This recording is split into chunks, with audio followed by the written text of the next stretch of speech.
সালাতে দোয়া কবুল হয়। সালাতে দোয়া কবুলের 3 জায়গা।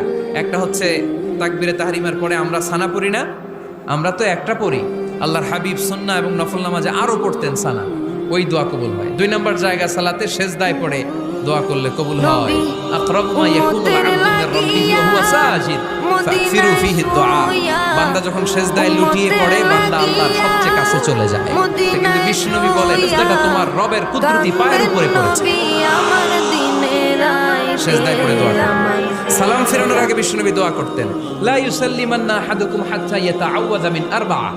আল্লাহর হাবিব বললেন 4 জিনিস থেকে পানাহ না আছে আমার কোন উম্মত যেন সালাম না ফিরায়। তারা যেন পড়ে আল্লাহুম্মা ইন্নী আউযু বিকা মিন আযাবিল কবর, আউযু বিকা মিন আযাবি জাহান্নাম, আউযু বিকা মিন ফিতনাতিল মাহইয়া ওয়াল মামাত, আউযু বিকা মিন ফিতনাতিল মাসিহিদ দাজ্জাল। আল্লাহ কবরের আযাব থেকে বাঁচাও, আল্লাহ জাহান্নামের আগুন থেকে বাঁচাও, আল্লাহ জীবন মরণ